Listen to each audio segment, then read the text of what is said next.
जब से होश संभाला है तब से मेरे दिल में अपनी बहन के प्रति नफरत बढ़ती ही जा रही थी। और जब बहन कनाडा जाने वाली है यह बात मुझे पता चली कि यह जानकर मैं बहुत खुश हुई।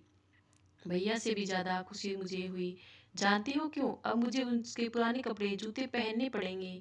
बस यह सोचकर ही मैं बेहद खुश थी। आज तक मैं हमेशा उनके पुराने कपड़े जूते यहाँ तक किताबें भी इस्तेमाल करती आई थी। बस एक दिवाली ही थी जब मुझे नए कपड़े मिलते थे। पुरानी चीज़ों का इस्तेमाल कर करके मैं बोर हो गई थी। माँ से हमेशा शिकायत करती थी, माँ मैं क्या ज़िंदगी भर पुरानी चीज़ें इस्तेमाल करती रहूँगी? बेटी वह तुमसे 1 साल ही तो बड़ी है। तुम बेटी ने जल्दी जल्दी बड़े हो जाते हो। उसी से 1 साल में कपड़े छोटे होते हैं। उसे नए सिलवा देती हूँ, लेकिन ये कपड़े मैं अच्छे से धोकर रखती हूँ। देखो ना, बिल्कुल नए जैसे दिखते हैं। तो क्या हर्ज है? जूतों का भी वैसे ही है। अब किताबों की पूछोगी तो हर साल कहाँ सिलेबस बदलता है। उसकी किताबें भी तुम्हारे काम आ जाती है। देखो बेटी, किताबों पर अच्छा खर्च लगा कर देती हूँ तुम्हें, फिर क्या हुजूर खर्ची करनी। मेरी अच्छी बेटी तेरे लिए ही नई चीज़ें लाएंगे। माँ मीठी जबान में समझाती और मैं चुप हो जाती। मुझे कभी भी नई चीज़ नहीं मिलती थी। स्कूल के पहले दिन दोस्तों की नई नई किताबें, यूनिफॉर्म, उनमें एक अलग ही गंध होती थी। इन सब से मैं बहुत प्रभावित होती थी, साथ ही बहुत दुखी होती थी। क्या इस खुशी से मैं हमेशा के लिए वंचित रहूंगी? हमेशा यही सवाल मेरे मन में आता था। पुरानी किताबें इस्तेमाल करके मैं इतनी बोर हो गई थी कि 10वीं कक्षा पास होने के बाद मैं साइंस में एडमिशन लिया। बहन तक 12वीं भी आर्ट थी। 11वीं कक्षा में मुझे पहली बार नई किताबें मिली और फिर केमिस्ट्री प्रैक्टिकल में मुझे चक्कर आने लगे। पिताजी डॉक्टर के पास ले गए। अरे इसे तो केमिकल की एलर्जी है, केमिस्ट्री नहीं होगी इसे, इसका मतलब यह साइंस नहीं पढ़ पाएगी। बिल्कुल नहीं। डॉक्टर के साथ इस बातचीत के बाद पिताजी सच में पड़ गए।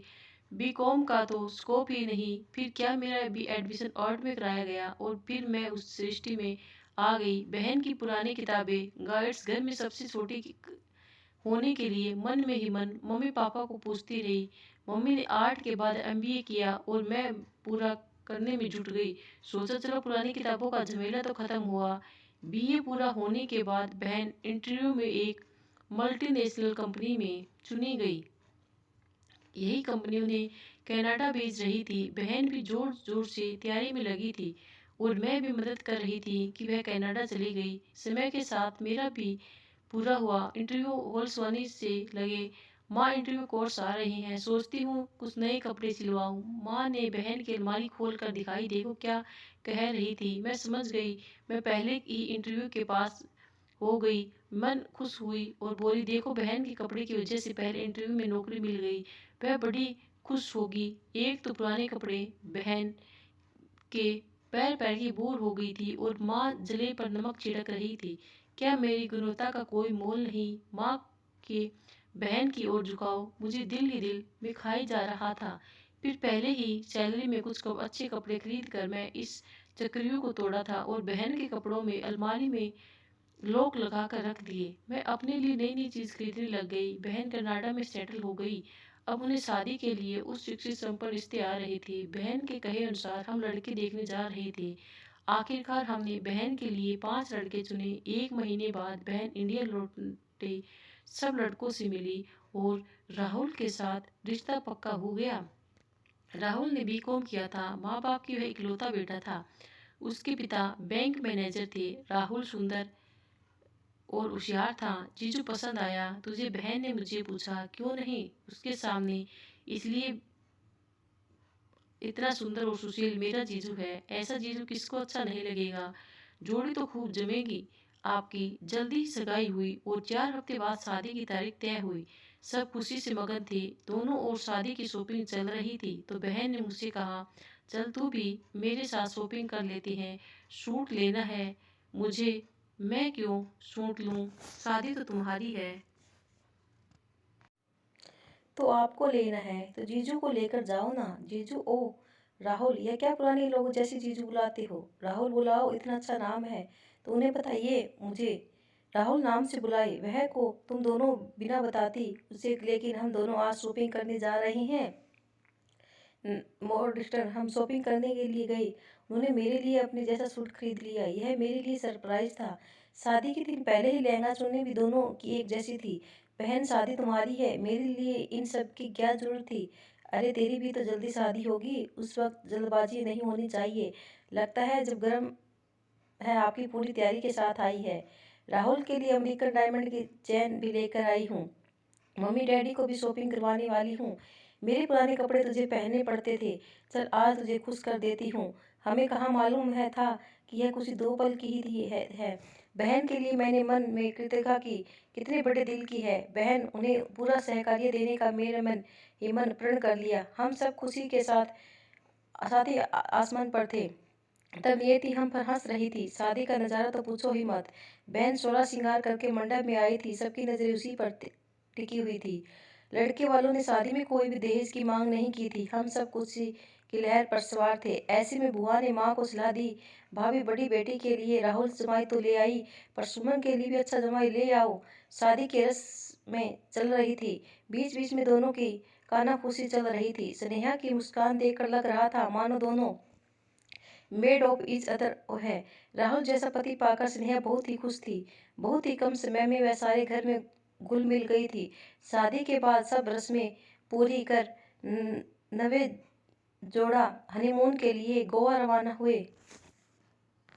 वे दोनों एक हफ्ते बाद वापसी आने वाले थे। उसके 2 हफ्तों बाद में कनाडा जाने वाले थे। बहन ने ही सारा प्रोग्राम तय किया था। देखो ना कितनी जल्दी दिल जीत लिया। 9 दिनों के लिए गई थी और घर सुना सुना लग रहा था। हमेशा के लिए गई होती तो क्या हाल होगा। माँ ने फोन पर बहन को कहा, मगर माँ हम दोनों घर तो नहीं रह सकते न, बहन बोली। उसके बाद 3 दिन लोगों दोनों लगातार फोन पर संपर्क में थे। लेकिन फिर वह कल दिन आया। छुट्टी का दिन था, इसलिए मैं घर पर ही थी। दोपहर 4 बजे मेरे मोबाइल की रिंग बजी। हेलो, मैं स्नेहा। सुमन, एक भयंकर घटना घटी है। वह रोती रोती बोल रही थी, घबराई लग रही थी। मैं सहम सी गई। स्नेहा शांत हो जाओ, रोना बंद करो। क्या हुआ, ठीक से बताओ।